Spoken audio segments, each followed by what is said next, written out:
আপনার সন্তান কি আপনার কথার অবাধ্য হচ্ছে? আপনার সন্তান কি ছোটখাটো বিষয়গুলিতে রেগে যাচ্ছে? আপনার সন্তানকে নিয়ে কি স্কুল থেকে রোজ কমপ্লেন আসছে? আপনার সন্তান কি ফোন ছাড়া একটা মিনিটও থাকতে পারে না? তাহলে বলবো কিছুক্ষণ হোল্ড করে যান, বিকজ এই ভিডিওটা শুধুমাত্র আপনার জন্য। এই কয়েকটা বিষয় আপনার সন্তানের ওপর 6 মাস অ্যাপ্লাই করে দেখুন, আপনার বাচ্চার পরিবর্তন দেখে আপনি নিজেই হতবাক হয়ে যাবেন। আপনার বাচ্চাকে অভাব শেখান।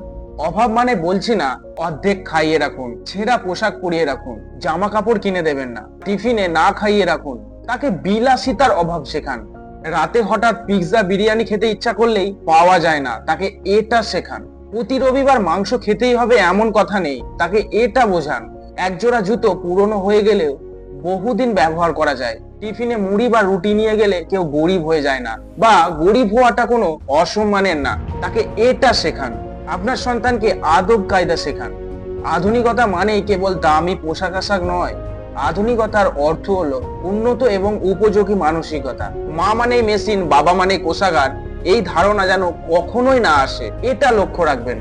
তাকে এটা শেখান বা বোঝান টুকটাক কাজগুলো যেন সে নিজেই করতে পারে, যেমন ওষুধের প্যাকেটটা নিজে নেওয়া, জলের বোতলটা নিজে নেওয়া, স্কুল থেকে এসে এখানে ওখানে ছড়িয়ে ছিটিয়ে না রেখে একটা নির্দিষ্ট স্থানে রাখতে। একটু বড় হলেই বাড়ির কাজে হাত লাগাতে শেখান। বাড়িতে বৃদ্ধ কেউ থাকলে তার পাশে বসতে শেখান, তার সাথে কথা বলতে শেখান। আপনার বাচ্চাকে ভালো করে বুঝিয়ে দিন, অন্যের বাড়িতে গিয়ে এটা ওটা ভাঙলে এই দুর্মূল্যের বাজারে কারোই ভালো লাগে না। আপনার বাচ্চাকে এটা শেখান, ধনী অথবা গরিব তার কর্ম দিয়ে সম্মানিত হয়, অর্থ দিয়ে নয়। আপনার বাচ্চাকে লিঙ্গ সমতা শেখান। ছেলে মানেই যে ক্রিকেট খেলবে, ফুটবল খেলবে, গেমিং খেলবে, আর মেয়ে মানেই সংসার করবে, রান্নাবাটি করবে, এমন কথা কোথাও লেখা নেই। আপনার বাচ্চার ইচ্ছের ওপর গুরুত্ব দিন। শুধু পড়াশোনা করেই যে বড় হওয়া যায় এই বিষয়টা থেকে একটু বিরত রাখুন।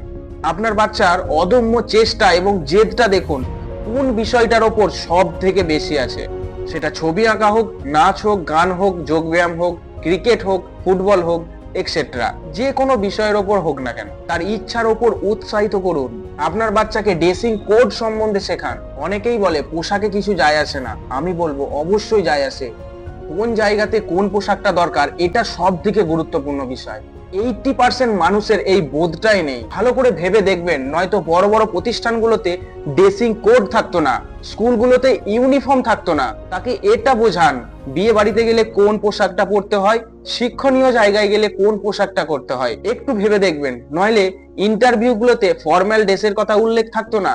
আপনার গায়ের পোশাকটা দেখে যেমন মানুষ বিচার করা যায় না ঠিকই, কিন্তু এই পোশাকটা দেখেই 50% মানুষকে চেনা যায়। আপনার বাচ্চাকে নিয়ম শৃঙ্খলা শেখান, সংযত হতে শেখান, কোন জায়গায় কোন কথাটা বলতে হয় এটা শেখান। আপনার বাচ্চাকে স্বাবলম্বী হতে শেখান। রান্না করা, রোজগার করা, পরিবারের দায়িত্ব নেওয়ার কোনো লিঙ্গ হয় না। তার কথাগুলো শুনুন, তাকে বুঝুন। বাবা মায়ের পারস্পরিক ঝগড়া, গালাগালি, বাজে কথা থেকে আপনার বাচ্চাকে দূরে রাখুন। এমন কোনো কথা আপনার বাচ্চার সামনে বলবেন না যেটা ভবিষ্যতে একটা বড় আকার ধারণ করে। আপনার সন্তানকে সময় দিন, তার ছোট ছোট বিষয়গুলোর ওপর গুরুত্ব দিন। তাকে উদার হতে শেখান। অসহায় মানুষের পাশে কিভাবে দাঁড়াতে হয়, নিজের সাধ্যমতো অপরকে সাহায্য করা, তাকে এটা শেখান। অযথা রিলসের ওপর গা ভাসিয়ে নিজের সন্তানের ভবিষ্যৎটা নষ্ট করবেন না। যতটুকু সময় পারবেন এখন আপনার সন্তানের ওপর দিন, দেখবেন আগামী দিনে আপনার এই কষ্টের ফলটা আপনার হাতের মুঠোয়। সময় অল পেরেন্টস, আপনার সন্তান সুস্থ থাকুক, মানুষের মতো মানুষ হোক, অনেক বড় হোক, এই কামনা করি। আপনার মূল্যবান সময় নিয়ে আমাদের ভিডিওটি দেখার জন্য অসংখ্য ধন্যবাদ। আমাদের ভিডিও যদি আপনার ভালো লেগে থাকে অবশ্যই বলবো একটি লাইক এবং সকলের সাথে শেয়ার করে দেবেন। আর হ্যাঁ, আপনার মতামত কিন্তু অবশ্যই কমেন্টে জানাবেন। আরো কিছু গুরুত্বপূর্ণ তথ্য অথবা ইন্টারেস্টিং ভিডিও পেতে আমাদের পেজটি অবশ্যই ফলো করে রাখবেন। সকলে ভালো থাকবেন, সুস্থ থাকবেন। দেখা হচ্ছে নেক্সট ভিডিওতে। টাটা।